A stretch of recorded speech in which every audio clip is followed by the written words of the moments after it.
There's actually two things that are really important about barrel aging. One is that an oak barrel is going to contribute some flavor to the wine, some characteristics from the oak.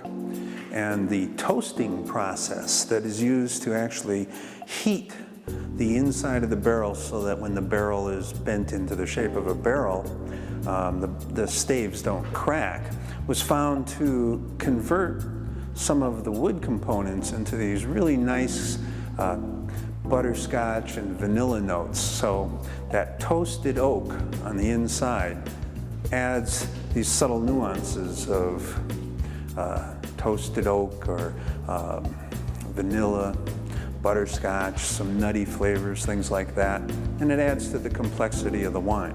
The bulk of the flavor obviously is going to come from the grapes, but this is like a little final touch, something to give the wine some added complexity.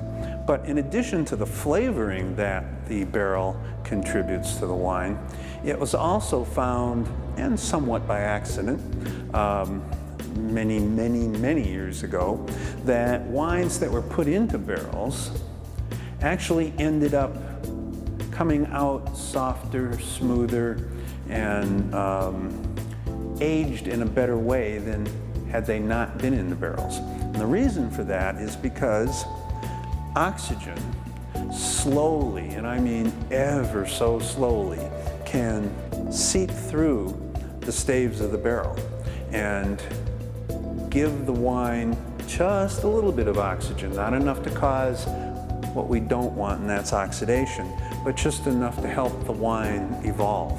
So particularly in the case of red wines, after spending some time in the barrel, they actually come out richer, smoother, and properly matured. We use Missouri-made barrels from Higbee, Missouri, A&K Cooperage, and we use Missouri-made barrels from World Cooperage in Lebanon.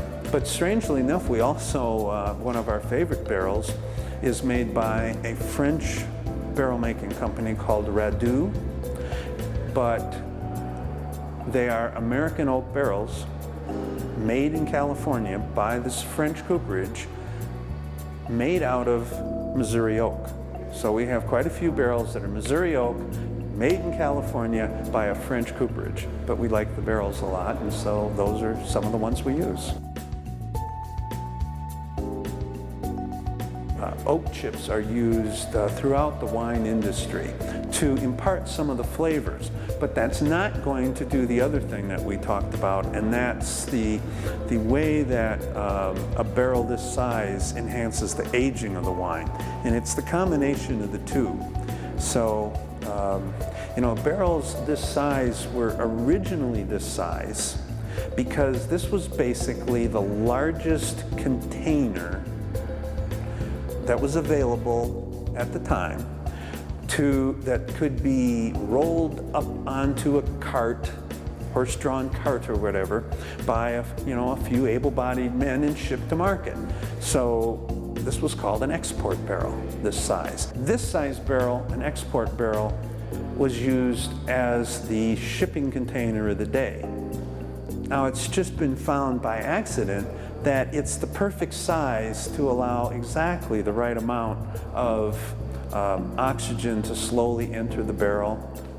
A smaller barrel would actually cause more oxygen to get into the barrel, and a larger one less. So this size barrel is still the barrel size of choice, even though no one is shipping their wine to market anymore in barrels like this.